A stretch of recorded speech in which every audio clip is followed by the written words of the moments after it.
My experience of the pandemic is interesting because I feel like it deeply shaped my compositional practice today in a way that I'm 90% certain the way I'm writing today would not be the same if the pandemic didn't happen. Hello, and welcome to Art Restart, where we explore how artists are reinventing their fields and building a new landscape for the arts. I'm Piercarlo Talenti, the producer and editor of this podcast, brought to you by the Thomas S. Keenan Institute for the Arts at the University of North Carolina School of the Arts. In this episode, we'll be getting to know composer Brittany J. Green. Brittany's already making waves in the world of new classical music, but the label of classical composer doesn't capture the breadth of her creative impulses. Lately, she's been weaving a variety of very modern elements, from computer coding languages to Black feminist theory, into her work. And she's also been composing in the realm of electronica, as well as DJing her own sets. Her work has been performed at concerts and festivals throughout the United States, including the Boulanger Initiative's Woko Fest and New York City Electronic Music Festival. And last year, she recorded a new piece with the Atlanta Symphony that was released online in January 2022 as part of the Symphony's Concerts for Young People series. She's a recent recipient of the American Academy of Arts and Letters Charles Ives Scholarship and the ASCAP Foundation's Morton Gould Award. And she's currently in residence, not far from me, at Duke University in Durham, North Carolina, where she's pursuing a PhD in music composition as a Dean's Graduate Fellow. I started the interview by asking Brittany about the doctorate she's currently pursuing. Given that she has a master's in musical education already, I surmised that she was further committing to her teaching career. But how is getting a doctorate expanding her artistic practice? Yeah, that's a great question. So one of the wonderful things about Duke University, where I'm at for my doctorate, is that there's so much activity on campus, cross-disciplinary activity on campus. And so being able to connect with folks who are videographers, dancers, poets, that has greatly expanded my compositional practice, expanded the way I think about music, the way I think about music in relation to other art forms, and obviously has opened the door for some wonderful collaborations and conversations around creating projects that are interdisciplinary projects.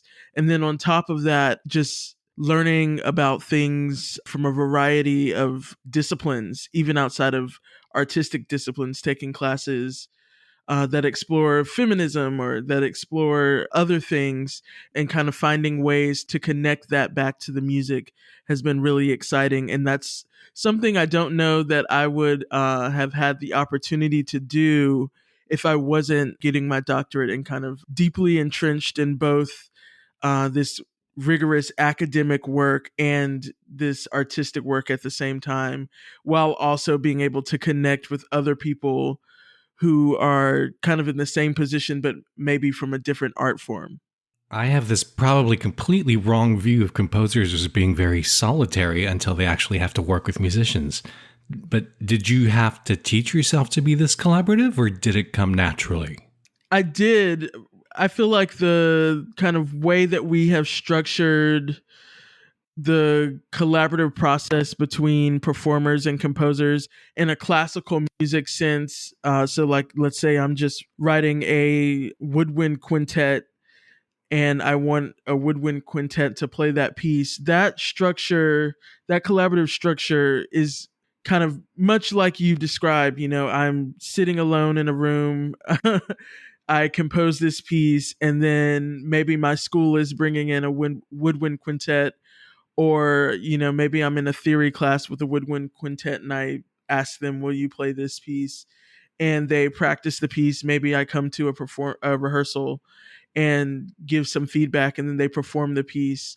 But that is a very different kind of collaborative setup than what you have to do if you want to work with people in other art forms. for one, you don't communicate the same way. So rhythm to me and what I want to communicate with when I talk about rhythm is different than it might be for a dancer or for a videographer. And so part of the fun in collaborating across disciplines is kind of learning the language and learning, well, what's similar, what's different, how do I communicate this, how do I communicate that. And then also, you have to do the work of reaching out and finding folks and connecting with people in a way that is different than, when you're just working with musicians. But the wonderful thing about that is I've found that it also has helped me redefine the way I approach collaboration with musicians. I think a lot of times it's easy for composers to not view that relationship as a collaborative one. It's kind of a one directional exchange of information. I wrote the score, I hand you the score, you interpret the score. But there's so much room for more back and forth collaboration with the musicians. You can ask them, I'm going for this here. What I have written, is that clear to you that that's what I'm going for? Or are there ways that I can like achieve that more? Because instrumentalists, unless you play that instrument, understand the instrument in a more intimate way than we do as composers. And so Right. it's always nice to be able to establish that kind of feedback and kind of looped collaboration. And that's something that I feel like, because you have to have that when you're collaborating with people who aren't musicians, because there's just no way that you'd be able to get things done or get on the same page. It kind of forces you to relook at that, and then you can apply that same kind of approach to collaboration when you're working with musicians. And I've found that that's been really helpful for me. So you mentioned your compositional practice so that we could better understand it and talk about the way you incorporate so many different strands. You mentioned feminist theory, and I know you've included programming languages into your music. Can you describe a recent piece of yours and how you went about creating it? Sure. So one of my recent pieces, Rupture, kind of deals with both of those things. So right before I began writing that piece, I was in the process of learning Python, and I was at a point where I felt like, Now, were okay. you just learning it for the hell of it, or So just something to do? Or So at Duke, we have to know a foreign language. We have a foreign language exam. And for composition, we're allowed to use a computer programming language oh for that foreign language wow, exam. And so, okay. kind of before that, I've used some programming in pieces before, mainly through Max MSP. And so, like, it made sense for me to pursue a computer programming language to meet that requirement, and then also open up a door for including that in my compositional practice if that ever came to a point where I needed it. So that's why I was learning Python. And so I was at a point where I felt like, okay, I understand the basics, but I feel like I really just need to jump into a project and see what happens, because the fun thing about doing a project is it unearths all these questions that you wouldn't have thought of before because you weren't particularly trying to do anything. So I was also interested at the same time in finding ways for my interest in Black feminist theory to connect with my music. And so I had this idea of, well, why don't I build a Python program that's kind of inspired by some of the things I've been reading, particularly centering around what it means to rupture or break or disrupt a system. So building a program that builds a system and then kind of disrupts it, either in a kind of methodological way or in an unexpected way, or maybe a combination of both of those things. So I built a program that would take a chord progression and filter out pitches in the chord progression. And so the way that it works is you feed it a chord progression, it plays through the chord progression normally one time through. And then the second time, once it loops and starts to go through the progression again, it only plays pitches that are in the previous chord, that are common between the current chord and the previous chord. So let's say you're going from a G7 to a C chord, you would only maintain the G, for example. And then I expanded that to allow it to include extended harmonies that are found in particular with particular chords. And so I did that and got this kind of interesting groove figure. And then what I had the program do after that is after a certain amount of time, because after a while it sort of starts to repeat the same 3 or 4 pitches. So after a certain amount of time, pitches that were filtered out sort of reintroduce themselves, and not only do they reappear, they also disrupt the rhythm of the gesture that comes out of the program. So as the chords are being filtered, it's pretty much playing steady eighth notes, and then the rhythm gets a little bit more complex. Either notes get longer or they get shorter, or they get weird. So each performance of it, I'm guessing, is completely different because you're feeding in different chords to start, or Yes. So each I each see. iteration is different, even if you feed it the same chord, because the way that the chords are the filtered out pitches are reintroduced appears random. It's not technically random, but it does kind of have a randomness to it. And so when pitches are reintroduced, they're not reintroduced the same way. So I ran it several times and got these like wide ranging iterations, and I was listening back to them and I was like, this sounds like it would be really good source material for a piece. And so I decided to write a piece. And that was not the original plan, but I ended up writing a piece based off of that material and kind of orchestrating it out for an ensemble. And then taking that same kind of formal concept of a system being built and then disrupted and expanding that across the course of the piece. C6 underscore leftover parentheses parentheses C7 underscore underscore underscore leftover defined as filter parentheses unit 3 comma C6 parentheses C7 defined as list parentheses set parentheses unit 3 parentheses minus set. So tell me, how does the piece address the Black feminism angle? Yeah, so essentially the piece is looking at what it means for bodies inside of a system to break a system down from the inside out. And so in this case, the bodies would be pitches that are being filtered out, kind of that process of breaking through the musical structure that's established at the beginning of the piece and then completely disrupting it and breaking it down to nothing. The piece ends on a single pitch, a repeated single pitch, is what I was looking at. I was particularly interested in the work of Bell Hooks and looking at the way she spoke about reading oneself in a system in which you weren't supposed to be there, and how you can kind of read against the grain, see yourself against that system, disrupt, dismantle, reimagine that system. And so that's really what I was interested in exploring in that piece. How comfortable are you with the label of being a classical composer? Is that at all useful to you? It's interesting. People ask me that question fairly often, and I feel comfortable with that label, but I do feel like it doesn't completely capture everything that I do and that I'm interested in. I do obviously write classical music, very kind of typical new music, if you will.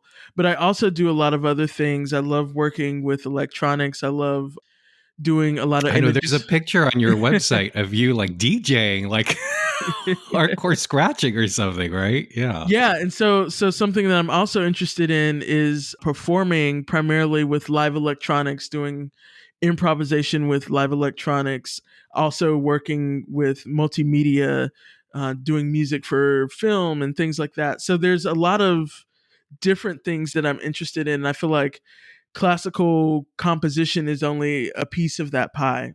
When you first committed to becoming a composer, did you have an expectation of what your career might look like, and how has that expectation changed since?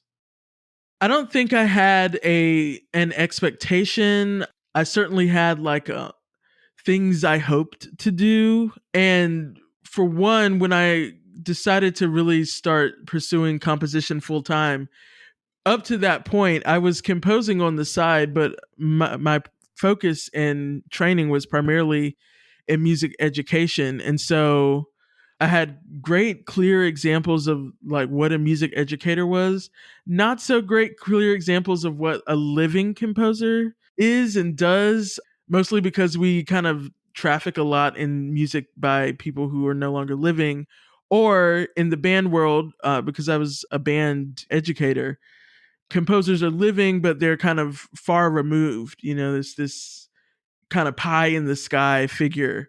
And so at the time when I was decided to focus on composition, I really wanted to do band composition because that was primarily what I had been working on. And so for me, I was thinking of, When you say band, I want to make sure I understand band composition, meaning like, what is band composition? sure, yeah, so composing for concert bands, wind ensembles, yeah, Okay. symphonic bands. And so I was looking at composers like Frank Kelly, for example, kind of building a career like that. And when I went to get my master's, I started listening to a lot of different music, analyzing and studying a lot of different music, and really kind of got interested in chamber music and electronic and electroacoustic music. And so those things kind of shifted a bit, and the things I writed started changing. And then at that point, because I was deeply wrapped up in the composition world, I started kind of having different ideas about, what it would mean to build a career as a composer, and seeing different examples of that. And so that those ideas sort of shifted a little bit. At this point, I think I'm at the point where I realize that you can have plans or goals, or like an ideal kind of image of what you want that career to look like.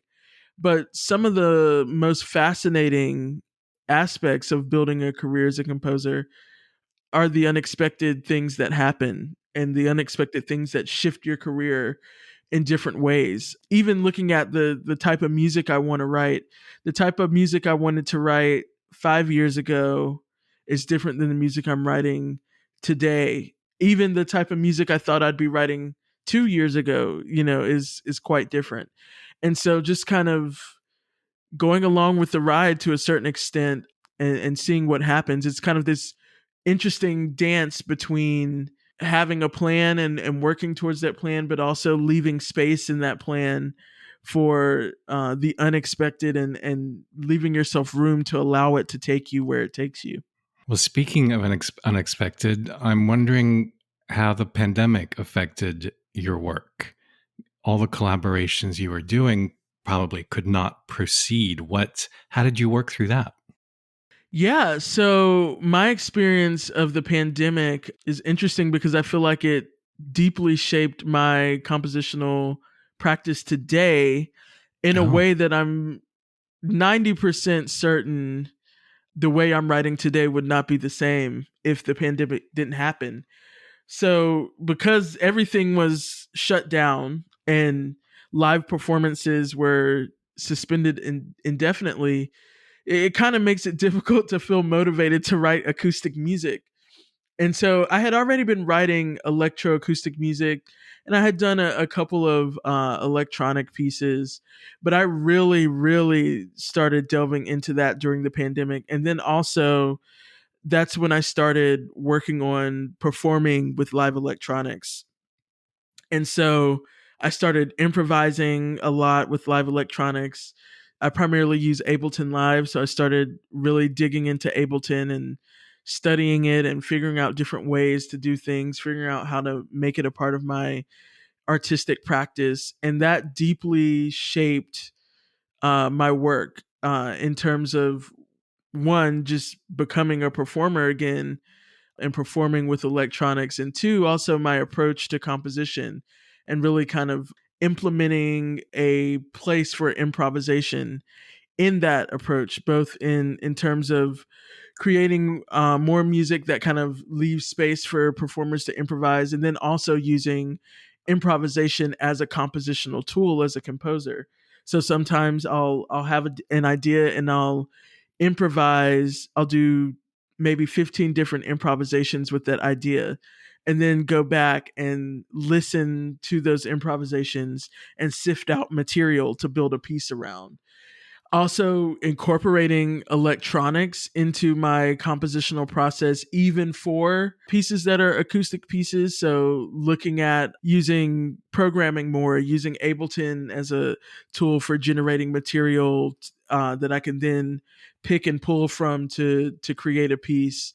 And so all of those things I think would not have happened if it wasn't for the pandemic, and just having that space and time to delve into those things. And then also that desire to create music in a way that felt immediate, in a way where I could listen to what I was creating instead of, writing something for a string quartet and then, not knowing when I would hear it. So yeah, for me, it really So when you impacted. say you were performing, what did that look like during the pandemic? Were you videotaping yourself, or? Yeah, so I would do videotaped improvisations. I did one for the Experimental Sound Studio. I did a collaboration with the International Contemporary Ensemble where we actually performed a piece I wrote in 2017 that was a kind of guided improvisation open score piece. And so I worked with the flutist, a harpist, and then I improvised on live electronics.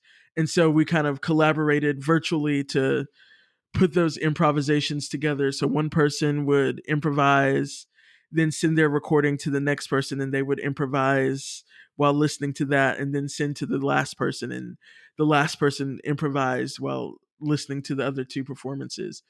Putting that together, and then once things started opening up, I started doing those things, but just live. So I performed at the Boulanger Initiative's Woco Fest in DC last year, as well as at Duke Coffee House, things like that.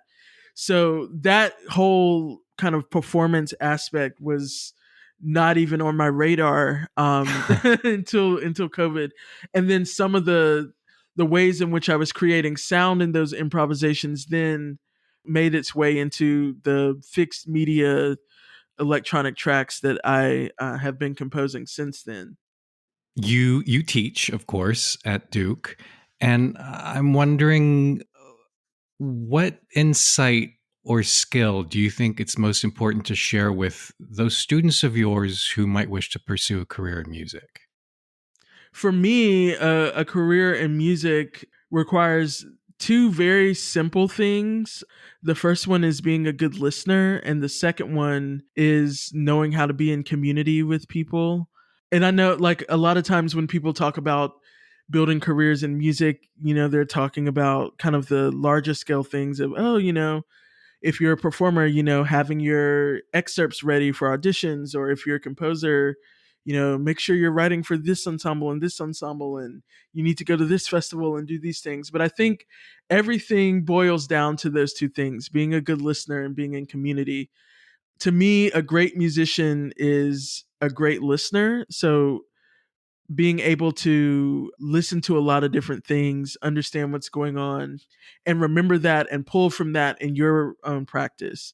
The more you listen, the more kind of tools you have in the tool shed that you can draw from and use when you sit down to write, either kind of recreating things, creating things that are, the antithesis of things that you've heard, creating things that are complementary to what you've heard, and using those things as tools in your own music.